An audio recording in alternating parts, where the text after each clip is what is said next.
Hey, George, you're a scientist. I'm a chemist, yes. Right, you're a scientist. So, like energy, huh? So, so I I don't really have a perfect way to form this question other than like what is energy? But the reason this comes out as a just wellspring of confusion is, there's like the energy we get from the sun and the energy we get from food and like mechanical energy you use to like lift things and put them back down and then maybe get into better shape. And then like when you start to learn about like chemistry in high school, they talk about like, oh, is this atom has energy and there's the electrons and there's energy like in the bonds. And it's like, but surely all of these different things can't just literally only be the same thing. And if they are, huh? Right? Because it's just, it's confusing to me that we have that one term for things that, at least on a macro level, seem so different to me. So, what is energy? Darn it, Lions, I'm a chemist, not a physicist, but with my very limited knowledge and very limited expertise, I will attempt to opine to this. And it is interesting because in chemistry, we do refer to like most of the time when I think of energy, I think of chemical energy, right? So that is very much so my background and what I think of when I think of this question. But to your point, right, is that there's all sorts of different types of energy. And the very top level view is energy is the capacity to do work. So like anytime when you're doing work, you are using energy, right? And it takes energy to do that. And I think that kind of the way you phrased it is fascinating because it's like, well, surely all of these things can't be the same. And the answer is they are. Energy is like money. It's the universal third good because nobody really wants energy. What you want is the work typically, right? Like with money. Yeah, exactly. Right. Like you're not like, oh, I need $100,000. You're like, I need this work to get done. Therefore I need this amount of energy. Right. And all of the different types of energy are ways to like account for that. So for example, the biggest way to think about it is that there is kinetic energy, which is energy that is being used to do work, and potential energy, which is energy that could potentially be used to do work. Right. And sometimes, and most of life's big struggle is to go between those two things, because the thing is that we don't always need the work done right now. Sometimes we need the work done later. And when that's the case, we need to find a way to like deal with that. So like one of the ways you could do it is it's like, hey, eventually I need this button pressed, right? So you could press the button, or you could pour kinetic energy into potential energy by lifting a rock. So that way, and putting it on a shelf above the button. And then now it's got this potential energy. And then later, giving it the inciting energy, just pushing it off. And then it burns all of its potential energy back into kinetic energy, hits the button, and you're good, right? Some of the things you described, though, is one of the big things, in my opinion, in life in general, is the ability to store energy, right? So electrical energy, right, is, it can be stored in like batteries, right? And it stores the electrical charge for use later, right? But one of the things that we did that is great is we can store it in chemical bonds, and those bonds have a certain amount of energy to them, base energy, right? And then that energy can be used later to do other things.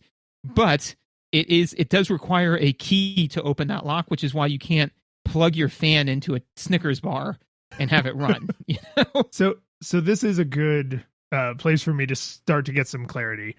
So you have like the most rudimentary source of energy would be like the sun, right? Just a big fusion reactor in the sky that is just shooting close to raw energy down on the planet, right? Well, so yeah, let's complicate this. So good. Didn't even get all the way through trying to simplify something.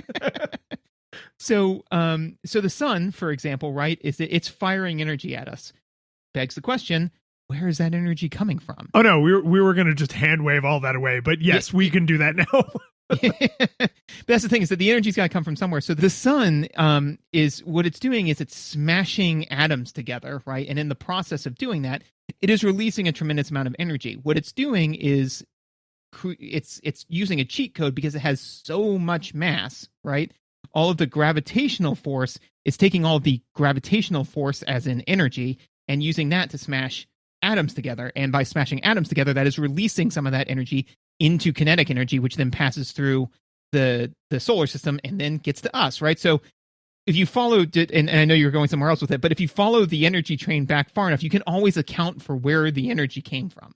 So can you, though? Because the reason that the sun as a system has enough energy to smash the atoms together so hard that things happen, right? Like they wouldn't, if you just had two hydrogen atoms like freely floating in space, they would not smash together so hard that they would like do physics, right? Not in a way that would be meaningful on a macro level. So no, and thank God, because yes, big time, right?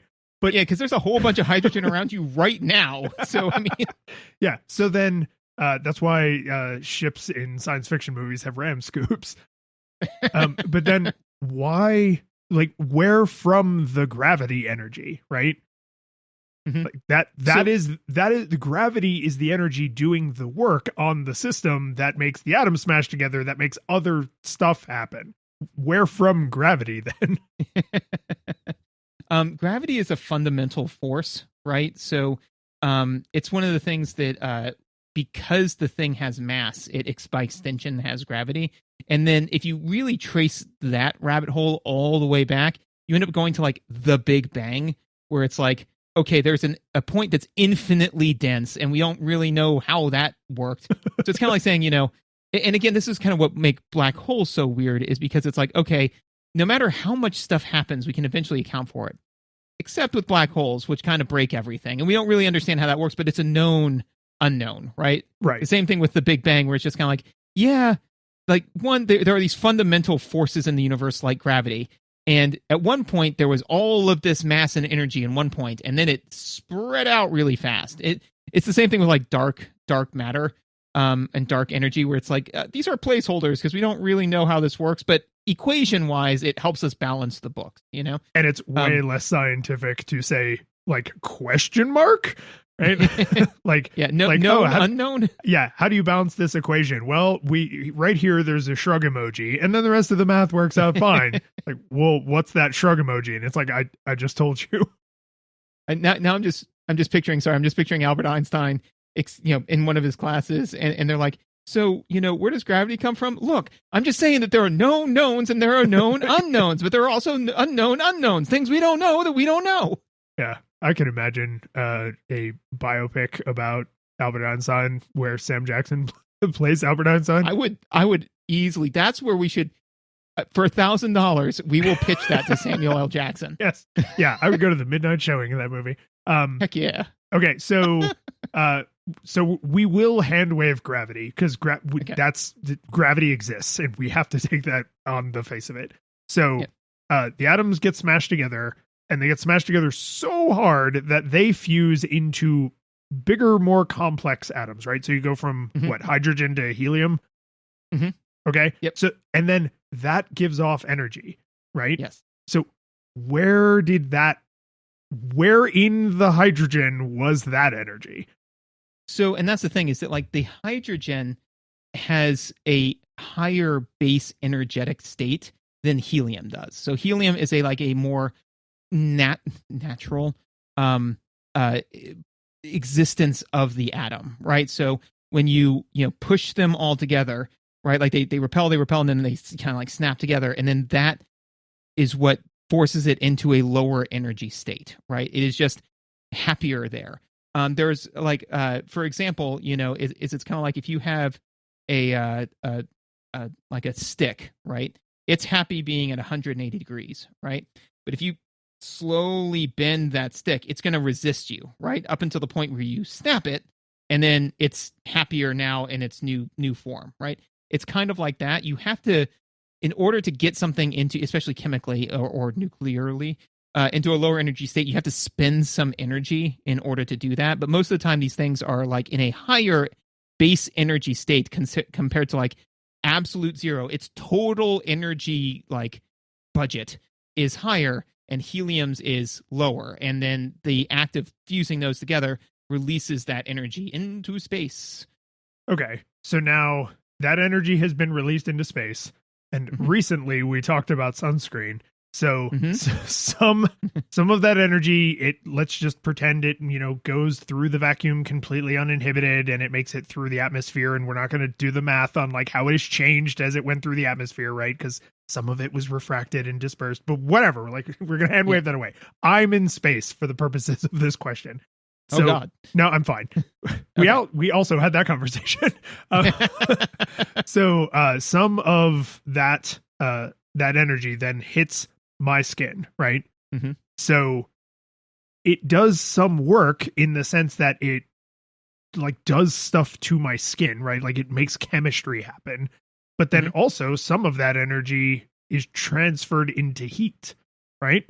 So is that like, could you do all of that accounting, or is there some extra place that like some of that energy went? Some of it went into work, some of it went into heat. Did I store some of it? Do I have any overlap with a plant, I guess, in this case, where like I did something meaningful with some of the energy that hit me?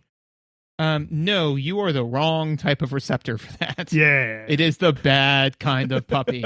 No, so that's the thing, right? So plants, right, are set up to catch that type of energy. So they have specific molecules that absorb that wavelength and then can take that energy and use it to do proper chemistry to store energy in the form of like, so basically they use that energy to take low energy molecules and make high energy molecules. They can later break down back into low energy molecules and use that to do work later. It's basically a chemistry battery, which I guess is just a battery. It's just a battery. But well, no, there's gravity batteries. Yeah, that's fair. But I was just like, it's a battery made out of chemicals, but I was like, that's all batteries. Which is why a gravity battery has the modifier. Yeah, right. You, on the other hand, are not set up for none of that.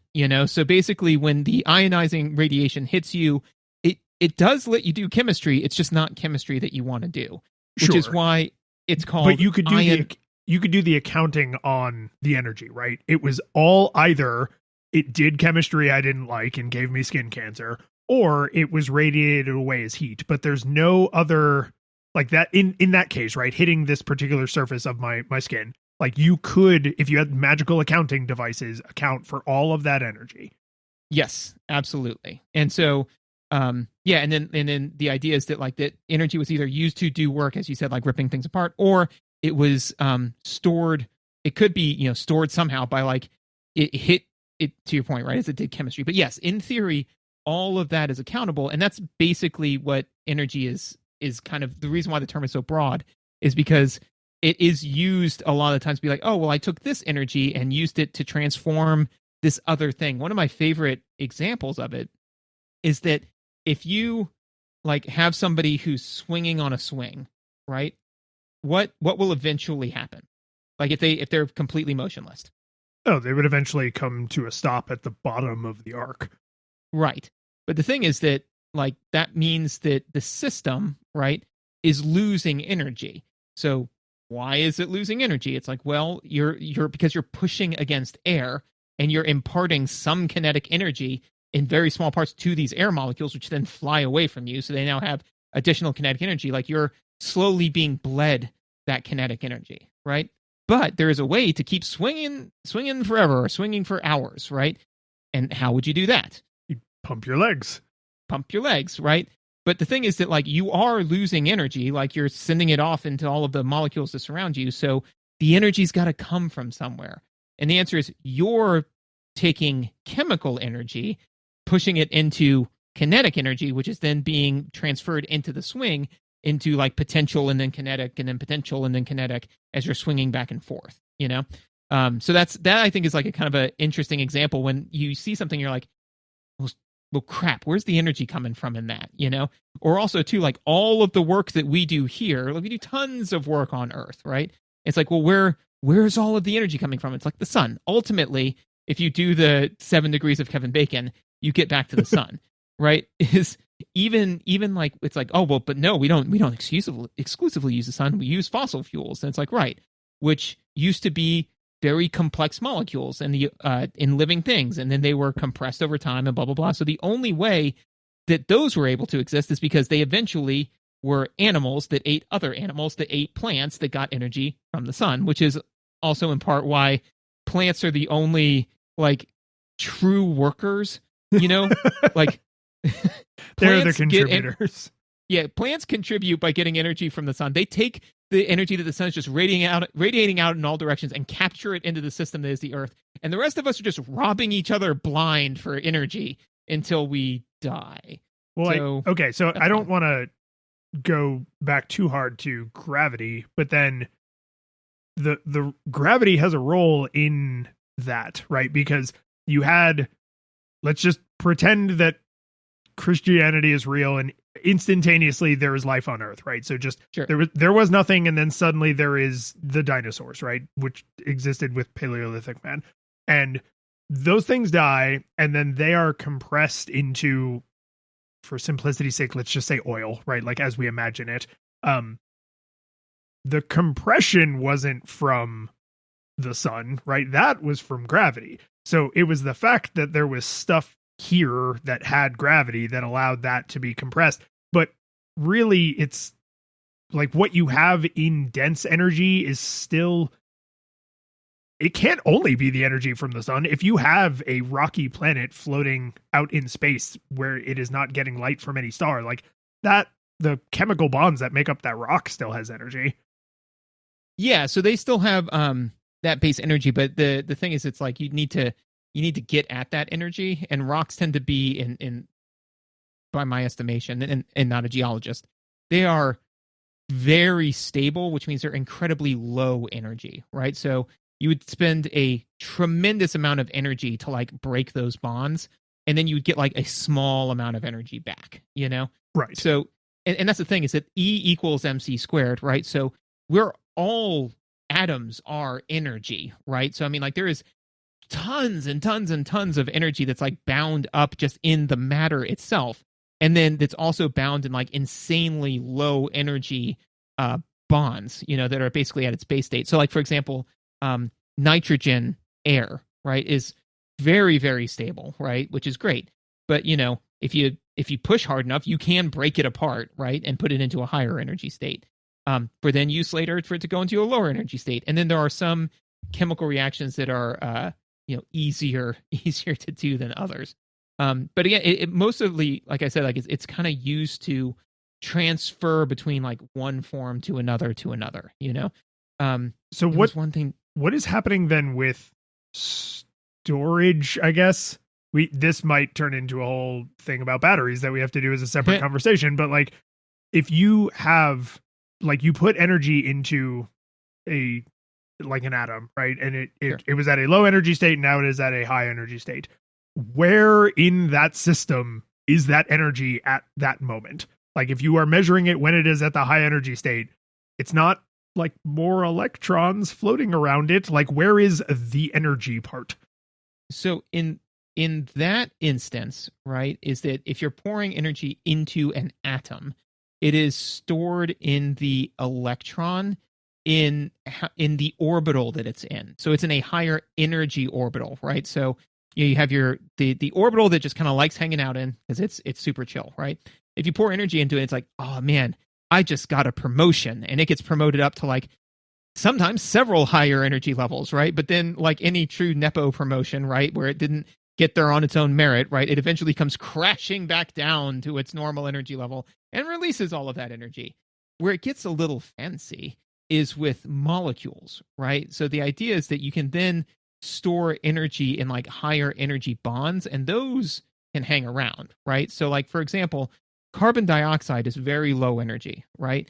But like sucrose is incredibly high energy, right? Like there's a lot of energy in those bonds. So when you break all of those bonds apart and make ATP, and then you use ATP to make ADP. But anyways, when you eventually break it all apart and form carbon dioxide, right? You get all of the energy that was in that sucrose molecule to do work, right? And so the idea with the plants is that and this is again steering into biology, right? Is that they are taking energy from the sun, and they're like, oh man, I've got all of this energy, and if I wanted to store it as ATP, it would take tons of space. So I need something that's more energy dense. So you know what I'll do? I'll store it as sucrose, which is incredibly energy dense, right? And I'll store like a whole bunch of sucrose like all over the place. And then when I need it, I'll break sucrose back down into to use it to make ATP, which I'll use as like my exchange, right? And then all of a sudden, another biological says, "Hey, what you doing with all that sucrose over there, man? I'd like some. Maybe it's my sucrose," right? And then the plant goes like, "Yeah, maybe I can share." Oh God, no! And then like we eat the plant, right? And then it's like it had some sucrose, and we didn't have sucrose, but we did have literally this straw. See, here's the straw, and it goes into the milkshake. I drink your sucrose. Okay, so I think I like that we finally hit on using that metaphor when it was like very close to literal. Yeah. It was also about oil, actually. Yeah. So gravity, we have to hand wave away, but then everything after that, we can like follow the math on. And to be fair, we have to hand wave away gravity because I'm just not like that starts to go into a level of physics. Humanity.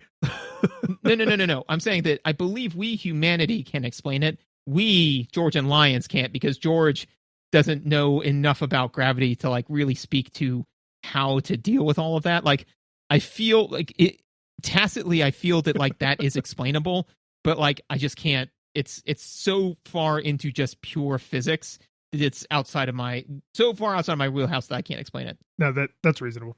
Perhaps a future discussion. Yes, but so I'm like we're back into biologics, right? Which I feel like it's more complicated as a system, but it's easier to understand because like we understand eating food and then doing work with the energy. So I've eaten food. I now have that energy, right? I drank that milkshake and then I do work, and some of that energy went into keeping the system able to function at all, right? Some of the energy was directed in a way that the chemistry and the biology don't care about, but that I chose to make the swing keep swinging, right? To fight gravity and to fight the air resistance.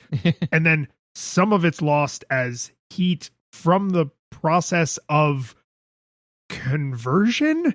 Like, is that why when I do work, some of that energy generates heat? Is it because the transition of phase to phase, like there's just some waste heat lost?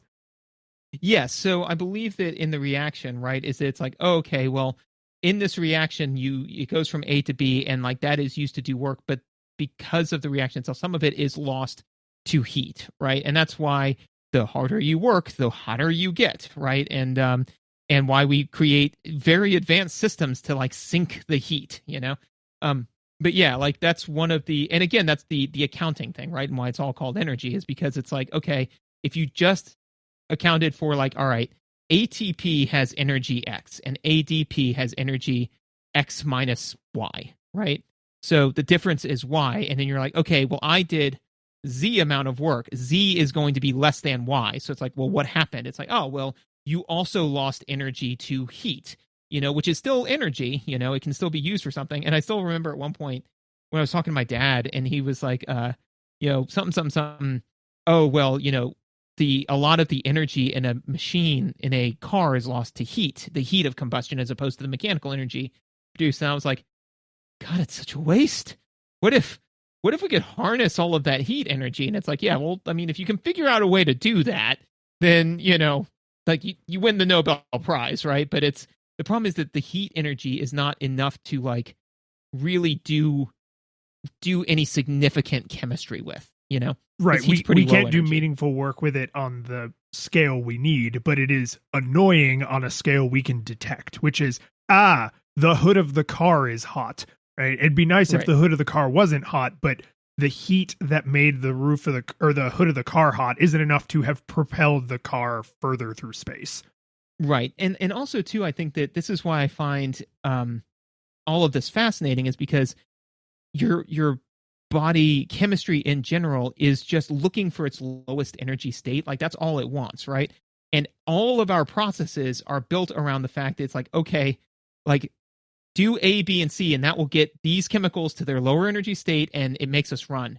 And your body's entirely fine with that. And thus, with that, our brains work, and we're able to build societies and all sorts of stuff. But the chemistry in your body is very much so the person who steals Pokemon so that way they can compete in a Pokemon competition.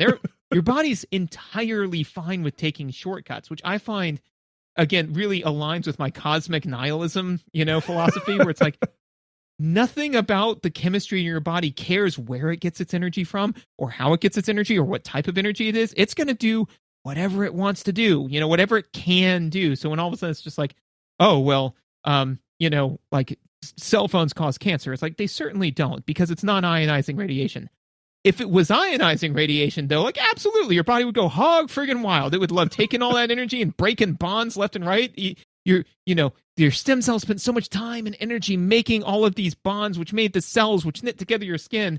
And the moment you turn away and it gets the wrong type of energy, it's like, screw all that, and it just flies apart, because it's like, yay, I got to the end faster, because ultimately the universe, you are interesting, and the universe wants to make you not interesting and is trying to get you there by any means necessary.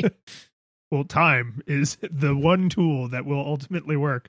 I want to ask a question that I know is like, I know the directionality of the answer, but I don't know any of the specifics. So waste heat is what you would, like, on a macro scale for like an engineer, you would say like, oh, this process generates waste heat, meaning there is energy that is lost as heat that is not going into doing the work of whatever the system is supposed to do, right?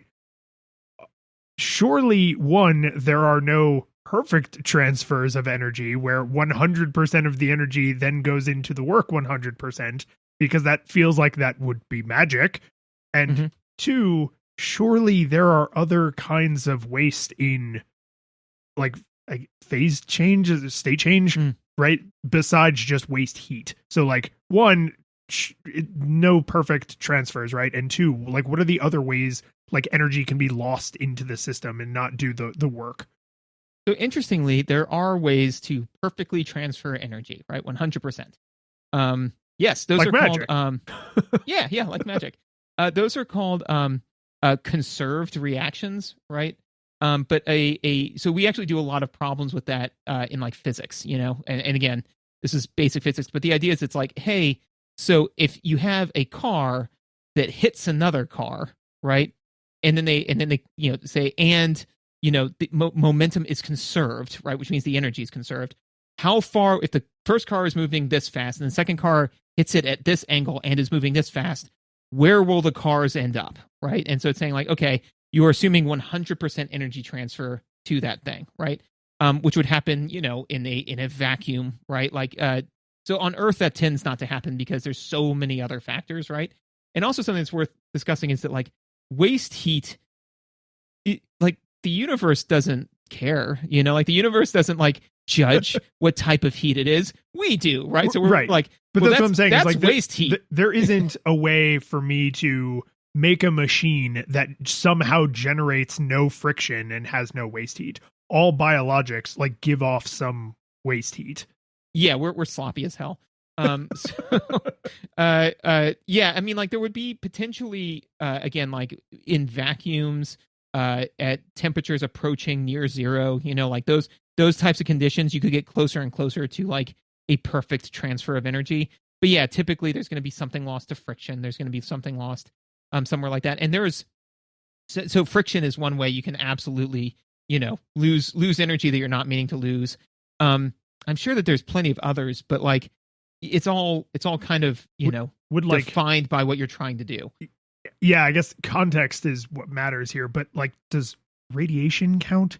If you have something that's radioactive and it eventually becomes inert, like the radiation that it's giving off, like a thing that's inert is not just shedding its energy into the environment. So like, is that an example of like, it's not heat? I mean, it might be heat, but like it is just losing energy to the environment on like a macro scale that we can observe, right? Whereas like if I have, an iron atom and it is just sitting there in a vacuum, it won't on a time scale that is meaningful just degrade to nothingness. Whereas like something radioactive would just degrade to nothingness in like a measurable time scale.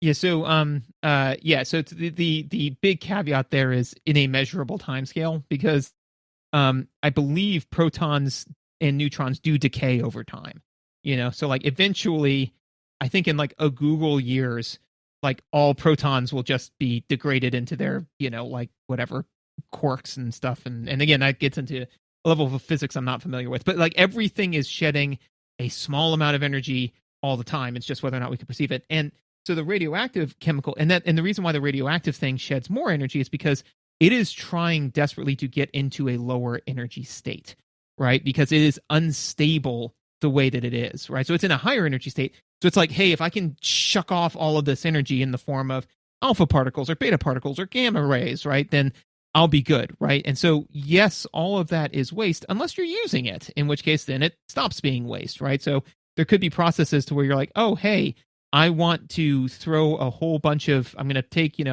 a block of gamma emitting, whatever, throw it into a thing, throw a whole ton of mirrors around it, so that way it's all focused upwards. And then I'm going to set a photo detector on there, a photo capture things, that way it captures all of this energy, and then I use it for electrical energy. Like now it's not waste energy, but which is again why it's like, that's to your point, right? Is it's kind of what are we trying to do with it? But yeah, yes, that would be another way that like you would need to account, and that's why I kind of say like energy's like money, right? Is that it's all just an accounting exercise, and the question is like it's kind of like when you drive to the grocery store, right? You are aging slightly slower than you are now because anytime you move, time does dilate slightly, right? But the question is, but anything less than I think 10% the speed of light, it's so negligible that you would not need to include it in any calculation, right? It's kind of the same with that, with like energy losses. It's like, okay, well, how much energy is in the system? It's like X. It's like, okay, and then I moved it from point A to point B. It's like, okay, well, you plug all that into an equation, and this is how much energy the system lost. It's like, but wasn't it also losing energy because the iron atoms were slowly decaying because the proton decay? Yeah, but like, oh my God, do we want to take that into account? Because what is your context where that matters? Like how precise do you need to be? And also, every other measurement that we used in this was less precise than the error bars on the energy lost due to iron. And actually, that would be a good idea for an episode at one point, is like talking about measurement uncertainty, because I feel that that's something that people that's a very dry subject, but like it's something that where a lot of times people are like, well, did you account for this? And it's like, no, nor should I, because the error bars on every other measurement I made are so grand that like trying to account for the energy in this thing would be a wash either way, That reminded me of I think it was actually on like NASA's website. They have an explanation of how they calculate pi to like insane distances, but they also very clearly state something like, to do anything that we understand as useful on like a human scale, you only need pi to like 12 places, which is a small enough amount that you can like do the math with a slide ruler, right? Yeah. Because they needed to know like, oh, we need to be able to do like these orbital calculations to like land on the moon and like to orbit the moon and not crash into it and like all that stuff. Like, but we've found pi out to like some obscene distance, some absolutely ludicrously obscene distance. And it's like, we don't know currently of any reason to account for it to that. It's just like, that is some people's area of research. Yeah. It's just, we think it's neat, but it's neat, but not necessary. It is information that would not be used to inform a decision, which is trivia. Right. Which is, that's waste heat. So all of this talk about energy does remind me of a question I've been meaning to ask you about how batteries work. Oh,